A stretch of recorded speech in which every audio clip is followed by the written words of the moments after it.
Allah'ның tangdassiz jamolini ko'rish jannatda jannat ne'matlarining va go'zalliklarining eng yuqori martabasi go'zallik va saodat manbasidir.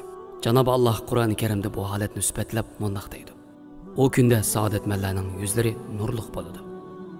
Ular Parvardigorga qarab turdi. Mu'minga nisbatan buningdan katta bir saodat va buningdan ortiq bir ne'mat bo'lmasa kerak. Jarh bin Abdullah radhiyallohu anhu mundaq deydi. Bir kuni kechida payg'ambarimiz bilan birga o'tirib o'tdik. Payg'ambarimiz to'lin oyga qarab etib mundaq dedi. Shu to'lin oyni bir-biringlarni qistimay qanchalik azodi ko'rgan bo'lsanglar, Rabbinglarni shundoq azodi ko'rsizlar. Buningdan keyin quyoshning chiqishi va petishidan burunqi bütün namozlarni o'qishga bor kuchinglar bilan tirishchilik ko'rsatinglar. Dunyoda Rahmon sifatining namoyandi sifatida do'st, dushman, itoatkor, isyonkor deb ayrilmasdan bütün maxluqot mo'l rizqlar bilan rizqlantirildi.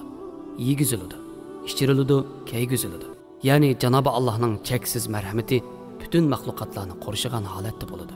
Shu darajadagi tikanlik bir kirpining bolasini bag'riga besishi, hatto kofir bo'lsa-mu har qanday mazlumning badduosining ijobat bo'lishi, u bütün maxluqotni qo'rshigan cheksiz marhamatning ifodasidir. Koinotdagi ilohiy san'at, hikmat va ibrat manzirlari nafsoniy va hissiy muomalalar bilan birga asli tabiati buzilmagan insonni esillik, tanholik, samimiyat va adab axloq Alloh bilan yolg'iz qilishni xohlashdan iborat go'zal tuyg'ularga cho'mdirdi. Jannatdagi nozu ne'matlar bo'lsa Allohning Rahim sifatining namoyandi sifatida oxiratda bo'ladi va uning ta'mini faqat mu'minlar tetiy oladi. Bu nozu ne'matlarning eng beshida bo'lgan jannat va ru'yatulloh, ya'ni Allah'ni to'lin oydek ochiq holatda ko'rish ne'matimi bor. Shundaqla jannatga kirgan mu'minlar qo'rqinch va g'am qayg'uni unutadi va undaq ahvollarni qat'iy beshidan o'tkazmaydi. Janob Alloh ularni qo'rqinch va g'am qayg'udan xalos qilganidek, ularga insonning aqliyat mugidek darajadagi ne'mat va lazzatlarni noil qilgan. Qur'oni Karimda Janob Alloh mundaq deydi: "Ey oyatlarimga iymon etib, xolis musulmon bo'lgan bandalarim, bugun sizlarga qo'rqinch yo'q va qat'iy ko'ngillar yerim bo'lmaydi. Sizlar va ayolinglar xushal holda jannatga kiringlar." Shuni bilishimiz kerakki, Janob Allohning jamolini ko'rish jannat ne'matlaridan bak lazzatlidir. Shundaqla uning jamolini ko'rishdan mahrum qilish eng cho'ng ziyondir. Chunki ikki jannat bor bo'lib, birinchisi Allohga bo'lgan qulchilikning mukofot makoni bo'lgan jannat.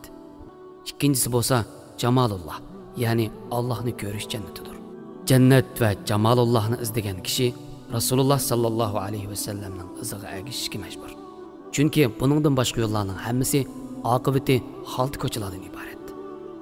Suyimli payg'ambarimiz bu haqiqatni sahobalarga so'zlab, xohlamagan kishilardan boshqa bütün ummatim jannatga kiradi deganda, sahobalar: "Ya Rasululloh, jannatga kirishni kim xohlamasin?" deydi. Ikki jahonning quyoshi bo'lgan suyimli payg'ambarimiz: "Menga itoat qilganlar jannatga kiradi. Menga qarshi chiqqanlar jannatga kirishni xohlamaganlar" demakdir. Xo'sh, undaqda jannatga erishib, Allohning jamolini ko'rishga loyiq bo'lgan qullar u kunda nimalarni yashaydi? Mahmud Sami Ramazon o'g'li hazratlari mundaq deydi: "Avval bütün payg'ambarlar o'z o'rniga o'rinlashadi. Ondan eng boshda Davud alayhisalom Zaburdan bir parcha. Ondan har bir payg'ambar o'z kitobidan o'qiydi. Eng oxirida navbat payg'ambarimizga kelganda, payg'ambarimizmo Qur'oni Karimdan sura An'amni o'qiydi. Jannat ahli bu suraning har kuni qayta o'qilishini talab qiladi va har kuni o'qiladi. Bu sura Makkada bir kundil nozil bo'lgan. Janob Alloh bandalariga xitob qilib mundaq deydi: "Ey bandalarim, men kim? Bilamsizlar? Mu'minlar hammasi tanglar, sen Allohdirsan" deydi. Janob Alloh: "Mening yana bir ismim Salomdir. Bu yerda salomlashinglar." Alloh yana xitob qilib mundaq deydi: "Mening yana bir ismim Mu'mindir. Amni amonlik beraman. Sizlarmi mu'minsizlar va amni amonlik ichidadursizlar." Uningdan keyin Janob Alloh o'zini tajalli qiladi. Mu'minlar to'liq 300 yil Allohning jamoliga qarab turadi. Ularning ko'zlari qamashmaydi va qarigan sari Allohning jamoliga to'ymaydi. Janob Alloh yana aytadiki: "Ey bandalarim, men sizlardan rozi.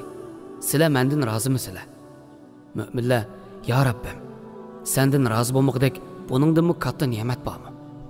Senden yana talab qilgudek nima borki? Sana hamdlar bo'lsin deb suyunadi. Janobi Allohmi ularga qani undaq bo'lsa o'z maqomlaringlarga berib, ayollaringlar bilan ko'rishinglar deydi. Buni anglagan mu'minlar yugurgunicha o'z maqomlariga boradi va ayollarini ko'radi. Lekin ular ayollarini boshqacha bir holatda ko'radi-ki, ularmi nur yuzlik bo'lib ketgan edi. Ular bir-birining oldiga yugurgunicha bordi va mundaq deyishdi: "Sen nima degan nurliq, farqroq bo'lib ketding. Seni hech qachon bundaq go'zal holatda ko'rib baxmagan edim.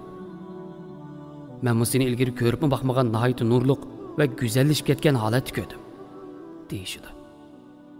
Allohga iymon etgan va yaxshi amallarni qilgan mu'minlarga xush bishorat bo'lsinki, iymon etgan va yaxshi amallarni qilganlar xushalliqqa, go'zal qarorgohga, ya'ni jannatga erishadi. Ra'd surasi 29-oyat.